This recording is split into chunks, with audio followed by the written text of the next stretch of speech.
США дадуць ліцэнзію на вытворчасць ракетаў «Пэтріот» ва ўкраіне. Удары ў глыб Расіі набліжаюць мірнае пагадненне. У турэцкай Анкары завяршылася двухбаковая сустрэча Дональда Трампа і Владзіміра Зеленскага. На адмысловай прэс-канферэнцыі перад гэтай сустрэчай бакі акрэслілі, пра што уласна будуць дамаўляцца. Адна з рэчаў, пра якія мы будзем гаварыць, гэта тое, што мы дамовам ліцэнзію на вытворчасць пэтрыятаў. Гэта даволі крута, праўда? Гэтак вы не зможаце скардзіцца, што мы даём іх недастаткова. Я кажу, рабіце іх самі. Нам ёсць што абмеркаваць. Вядома, мы ўдзячныя за праграму «Перл». І мы хочам падзяліцца з вамі некаторымі дэталямі, якія хацелі б абмеркаваць падчас нашай сустрэчы. Супрацьпаветраная абарона ёсць прыярытэтам. Мы урэгулявалі шмат войнаў, і менавіта гэтая, я думаў, будзе самую лёгкую. Але Пуцін складаны персанаж, і гэты хлопец таксама складаны персанаж. Я ўпэўнены, што вы зробіце ўсё, каб спыніць гэтую вайну. Як прайшоў другі дзень саміту НАТО і чым завершылася сустрэча, распавядзе Руслан Ігнатовіч. Раніца ў Анкары пачалася з традыцыйных заяваў для прэсы і афіцыйнага супольнага фота лідараў 32 краінаў Альянсу. Генеральны сакратар НАТО Марк Руте задаў максімальна пазітыўны тон. Калі минулы саміт у Гаазе быў прысвечаны планаванню, то цяперашні выключнай рэалізацыі пастаўленых задачаў і канкрэтным дзеянням. Гэта прывядзе да таго, што НАТО сапраўды трансфармуецца. Калі паглядзець на гэта з пункту гледжання Злучаных Штатаў, яны атрымаюць еўрапейскіх саюзнікаў, значна больш здольных да супрацы з ЗША ў межах Альянсу, каб гарантаваць бяспеку 1 мільярда чалавек. Прэзідэнт Трамп змог нарэшце зрабіць тое, што з часоў Эйзенхауэра спрабавалі зрабіць амерыканскія прэзідэнты – ураўнаважыць выдаткі на абарону паміж Еўропай і Злучанымі Штатамі, і цяпер гэта адбываецца. Аднак сам Дональд Трамп аптымізму не падзяляў. У кулуарах ён ізноў гаварыў пра кантроль над Грэнландыяй, нават намякаў на магчымы вывад амерыканскіх войскаў з Еўропы. Але галоўным триггерам стаў Іран. Пасля таго, як Тэгеран 7 ліпеня атакаваў амерыканскія караблі на Блізкім Усходзе, Вашынгтон нанёс удары па 80 іранскіх аб'ектах. Яны проста купка навалачы. Хочаце ведаць праўду? Яны навалач. І таму яны нам не падабаюцца. Я іх не люблю. І яны злыя людзі. І гаворка ідзе пра дэнуклеарызацыю Ірану. І мы пазбавім яго ядравай зброі. Мы не дазволім ім, бо яны вар'яты. І ў іх не можа быць ядравай зброі.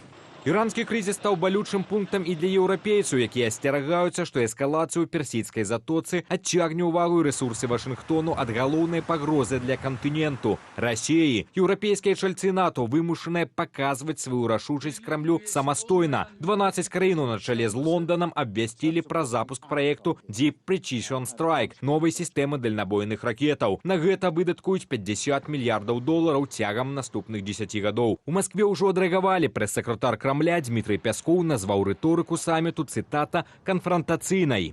Тым часам украінская дэлегацыя працягвае змагацца за выжыванне сваёй краіны. У кулуарах саміту прэзідэнт Владзімір Зеленскі правёў сустрэчу з дэлегацыяй амерыканскіх кангрэсменаў. Галоўны прыярытэт Кіева нязменны – пастаўкі сістэмаў СПА і ракет-перахопнікаў да комплексаў «Пэтріот». Аднак, нягледзячы на дэфіцыт узбраення і інтэнсіўныя расійскія удары, украінскі лідар зрабіў нечакана аптымістычную заяву.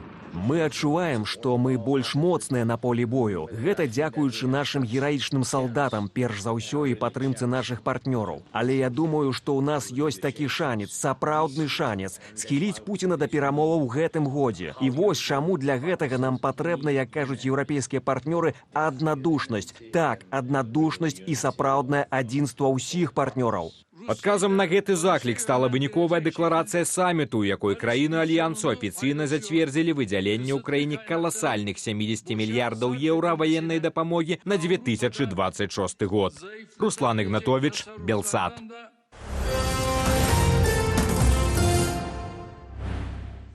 Дрэва і мяса в абмен на бавоўну і працоўныя рукі. У нашай краіне распачаўся 3-й форум рэгіёнаў Беларусі і Узбекістана. Прадстаўнікі абедзвюх краінаў не толькі шукаюць новыя тавары для гандлю, але і людзей. Прынамсі, гарадзенскія ўлады ўжо зазываюць узбекаў на айчынныя фермы. А тым часам у Менску ўжо прыляцеў прэзідэнт Узбекістану Шаўкат Мірзіёеў. Ён усклаў кветкі на плошчы Перамогі і цяпер, відаць, чакае сустрэчы з Лукашэнкам. Зміцер Смак.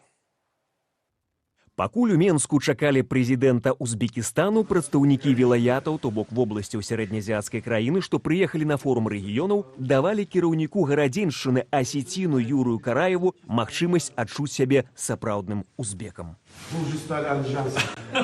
Караев у сваю чаргу прапанаваў гасцям беларускую драўніну, мэблю, харчы і завабліваў узбекаў на працу ў Беларусі. И вытолкнет навоз и привезет сено. То есть мы в такой рабочей силе нуждаемся. На адрозненне ад Беларусі насельніцтва Узбекістану імкліва расце. Калі адразу пасля распаду Савецкага Саюзу там жыло каля 20 мільёнаў, то цяпер амаль 40. І жыхары краіны актыўна едуць на заробкі. 100 тысяч узбекаў працуюць на высокатэхналагічных прадпрыемствах Паўднёвай Карэі. Шмат іх у Польшчы, Нямецчыне. У Беларусі узбекаў пакуль каля 3000. Адметна, што прыкладна столькі ж з'ехала ва Узбекістан беларускіх айцішнікаў пасля пачатку вайны ва ўкраіне.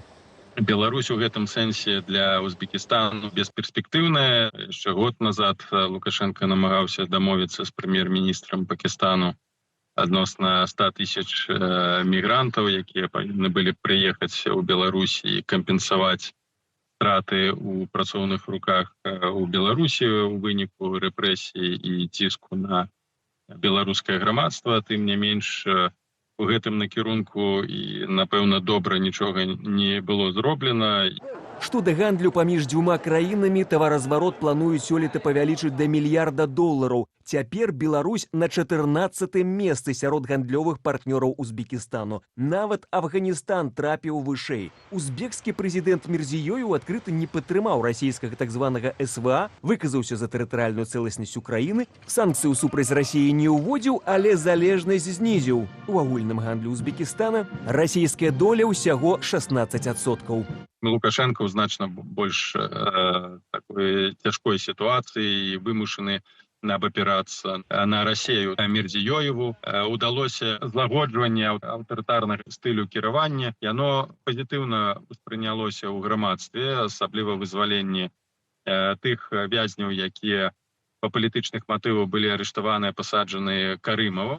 Менавіта смерць папярэдняга прэзідэнта Іслама Карымова дазволіла Мірзіёеву, які ў той момант быў прэм'ер-міністрам, правесці паспяховыя эканамічныя рэформы. І хаця узбекскую лібералізацыю эксперты Human Rights Watch называюць частковай для аўтарытарнай сістэмы, але пытанняў для сярэднеазіяцкай краіны у іх цяпер нашмат менш, чым для еўрапейскай Беларусі.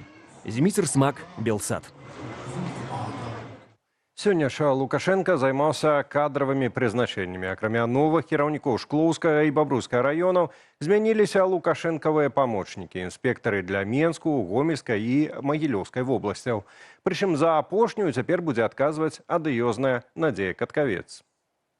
Отдохнули немножко и вперед. Могилевскую область вы хорошо знаете. Те проблемы, которые и вчера я обсуждал, и в перспективе, это тоже они вам не новые. 65-гадовая Каткавец апошнім часам займалася навукай. Сёлета абараніла дысертацыю па замежнай эканамічнай дзейнасці. У 2010-е Лукашенко прызначыў яе намесніцай кіраўніка справаў сваёй адміністрацыі. Потым Каткавец працавала ў адным з банкаў і Беларускай нацыянальнай біятэхналагічнай карпорацыі. А сёлета ў чэрвені ўпершыню за доўгі час з'явілася побач з Лукашэнкам падчас ягонай паездкі ў Уздзенскі раён. Найбольш новапрызначаны інспектар запомнілася беларусам як аўтарка адыёзных выказванняў накшталт хаатычна сложаных цэнаў. Гэтак у 2011 годзе яна спрабавала патлумачыць цэнаўтварэнне для бульбы. У чэрвені беларусы працягвалі прадаваць валюты болей, чымся купляць. Сведчыць апошняя статыстыка ад Нацбанку. За мінулы месяц чыстая прапанова ад насельніцтва перавысіла попыт на амаль $170 мільёнаў США. Набылі беларусы замежнай валюты на суму $1 мільярд 250 мільёнаў, а прадалі на $1 мільярд 420 мільёнаў. Калі глядзець на лічбы за апошнія паўгода, то насельніцтва прадало амаль на $1 мільярд 120 мільёнаў болей, чымся купіла. Для параўнання, летась гэтая лічба была ўдвая меншая. Чаму беларусы працягваюць несці валюту в абменнікі, Белсату пракаментавала эканамістка Настасья Лузгіна. Одна из причин – это крепкий, по сути, белорусский рубль. То есть мы видим колебания, безусловно, белорусского рубля. Но в целом и в прошлом году, и в этом году белорусский рубль укреплялся к тому же доллару. Национальный банк стимулирует население сберегать, да, в национальной валюте. То есть ставки по депозитов в национальной валюте, они, безусловно, намного более привлекательны, нежели в иностранной. То есть в иностранной они там колеблются в районе до 2 где-то процентов, если мы говорим по доллару и евро. Но в белорусских рублях, безусловно, там больше 10%, то есть разница чувствуется, даже с учетом инфляции. З бюджэту часткова пакрыюць да траціны крэдытаў для сельгаспраектаў Віцебшчыны і Магілёўшчыны.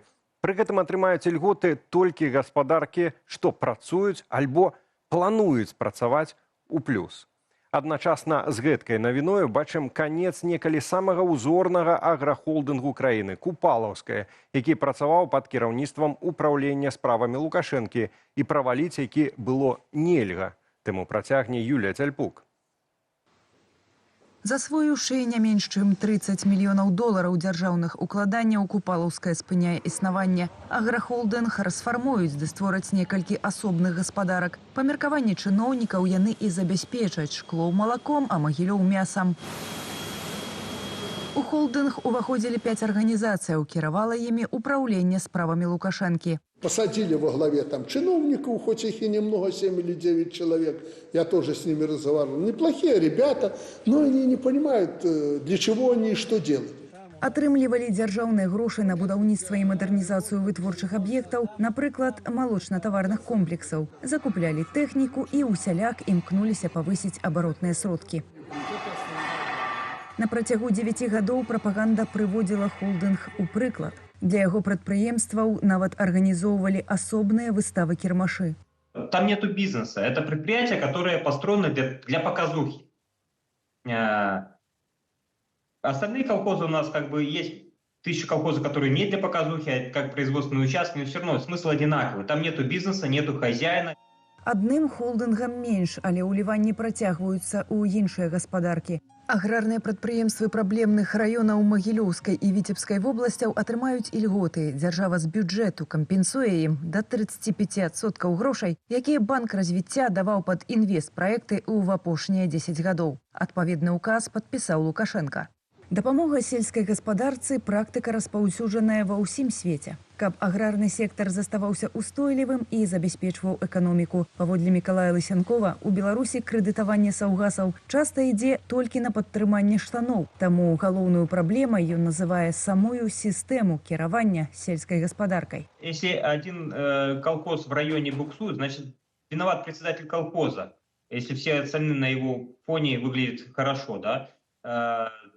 Если, условно, в стране одна область не так выглядит, как все остальные, проблемы у нее, значит, виноват руководитель этой области, он такую систему создал. Но у нас в стране вся система так создана, что все рвется, все ломается. Но если руководитель не может поменять эту систему, значит, надо поменять руководителя. Замест гэтага назіраем, як нязменны кіраўнік перастаўляе чыноўнікаў і кіраўнікоў унутры нерэфармаванай сістэмы. А беларусы публікуюць у сацыяльных сетках усё больш прыкладаў сістэмнай безгаспадарлівасці. Некогда достаточно мощное производство, видимо, зерносушильное. Там виднеется труба высокая, это котельная. Галоўнае пытанне аўтара роліку, знятага на Віцебшчыне, куды дзяржава хоча накіроўваць моладзь, калі ад былых гаспадарак засталіся адно прывіды. Юлія Цяльпук, Белсат.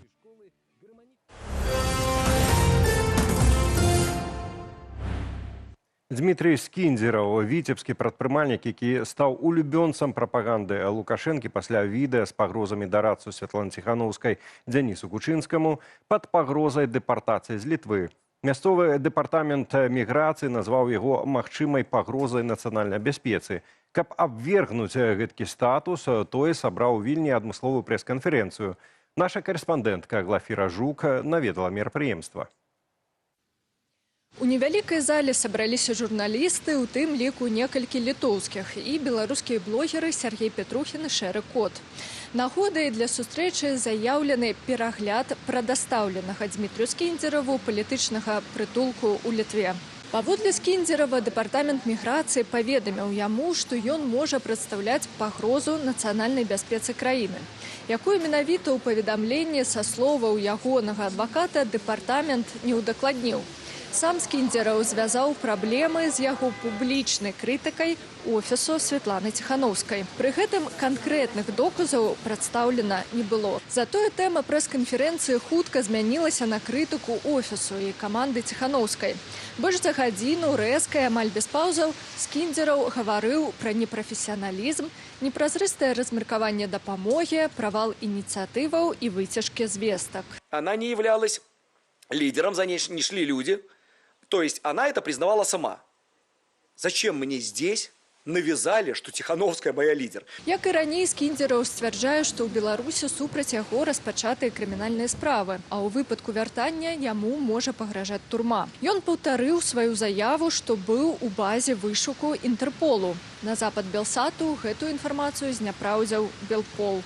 На пытанне пра яго рэальную крымінальную справу і прысуд за вымагальніцтва ў складзе арганізаванай групы Скіндзераў адказаў прамовай пра рэпрэсіўную сістэму ў Беларуси. Когда у меня в зале судебного заседания в 2002 году сидело человек, наверное, 20 моих друзей, родственников всех, и все говорят, Скіндзерев невиновен, отпустите, и судья не знает, что делать, а Губопик сказал нет, он должен сидеть.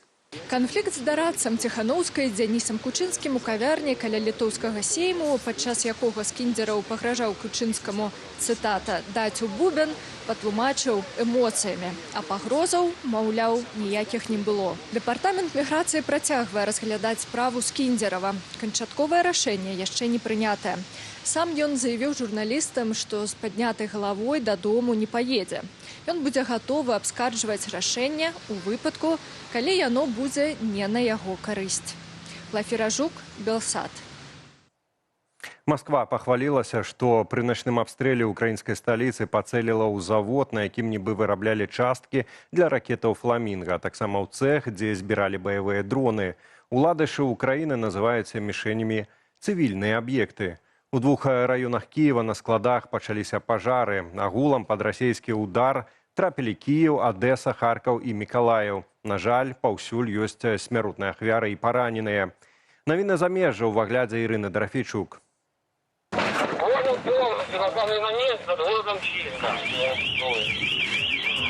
У Миколаевской области Украины после ракетных ударов России загинули мать и дочка. Пошкодженные 2 десятки приватных будинков, навучальная установа и электролиния. Для удару по Одесской области российские войски выкористали супраць мирных жыхароў кассетную баллистичную ракету, забароненную международным гуманитарным правом зброю. Праз гэта не менш як 10 человек атрымалі раненні. Россия, в свою чаргу, заявила про удары Украины по Саратове и Нижнекамску. Мониторинговые телеграм-каналы поведомляют про пожары на НПЗ у гэтых городах, а таксама на авиабазе ў Воронежской области. Апошнія гульні 1/8 фіналу на чэмпіянаце свету па футболе не абышліся без скандалаў. У матчы з Аргентынай за 11 хвілінаў да канца матчу каманда Егіпту вяла з лікам 2-0, але ў выніку Аргентына перамагла, забіўшы 3 мячы. Суддзя двойчы адмовіўся глядзець відэапаўторы у выпадках, калі егіпцяне заяўлялі пра парушэнне правілаў. Галоўны трэнер каманды Егіпту раскрытыкаваў ФІФА і судзейства, выказаўшы меркаванне, што арганізатары стараюцца, каб Ліёнель Мессі як мага даўжэй заставаўся на турніры. Такім чынам, я кажу, што гэта незаслужаная перамога Аргентыны. Абяцаю, што пасля вяртання дадому я ўвогуле не буду глядзець астатнія гульні гэтага чэмпіянату свету, бо ім няма справядлівасці. Вынік жа апошняга матчу за выхад у чвэрцьфіналу мундыялю вырашыла серыя пенальці пасля нічыёй 0-0 у асноўны і дадатковы час. Зборная Швейцарыі перамагла Калумбію 4-3. У чвэрцьфінале швейцарцы сустрэнуцца з Аргентынай 12 ліпеня. Найбліжэйшы ж матч адбудзецца 9 ліпеня. Францыя згуляе з Марокка. Міжнародны алімпійскі камітэт абвясціў, што часова зняў рэкамендацыі аб адхіленні Расіі ад міжнародных спартыўных спаборніцтваў, што дзеялі з 12 кастрычніка 2023 года. Рашэнне патлумачылі тым, што расійскі камітэт выключыў са свайго складу рэгіянальныя спартовыя арганізацыі на акупаваных Расіяй украінскіх тэрыторыях. Цяпер пытанне ўдзелу расійскіх спартоўцаў у міжнародных спаборніцтвах, а таксама правядзенне іх на тэрыторыі Расіі будуць вырашацца асобнымі міжнароднымі федэрацыямі. Сам жа МАК не плануе праводзіць спаборніцтваў у Расіі і не будзе запрашаць расійскіх дзяржаўных службоўцаў на афіцыйныя падзеі арганізацыі. 2 месяцы таму, 7 траўня, аналагічнае рашэнне МАК прыняў адносна спартоўцаў з Беларусі. Пасля 10гадовых перамоваў з краінамі еўразвязу і авіяцыйнай галіной Еўрапарламент канчаткова ўхваліў абноўленыя правілы для пасажырскіх авіяперавозак. Авіяпасажыры па-ранейшаму змогуць бясплатна браць ручную паклажу і атрымліваць грашовую кампенсацыю ў выпадку затрымкі рэйсу больш як на 3 гадзіны. У новым дакуменце ўдакладняецца памер і ўмовы кампенсацыі, а таксама тэрмін падачы заявы і выплатаў. Напрыклад, зменіцца парадак спагнання платы за ручную паклажу. Авіякампаніі абавяжуць мець тарыф, які ўключае яе правоз. Адменяць дадатковую плату за выпраўленне памылак у напісанні імя, а таксама абавязак заводзіць акаунт ці інсталяваць спецыяльную праграму для рэгістрацыі. Новыя правілы набудуць моц ужо ў 2027 годзе. Ірына Дарафейчук, Белсат. Ну што ж, напрыканцы выдання з неба аб'яднанай Еўропы вернемся на беларускую зямлю. Як выглядае сапраўдная мэтанакіраванасць? Прыклад паказала таксістка з Гомля. Паводле ДАІ 42гадовая жанчына за стырном надумала павярнуць направа цераз 2 паласы з транспартам. І нічога яе не спыніла. Момант аварыі трапіў на відэа. Без каментара.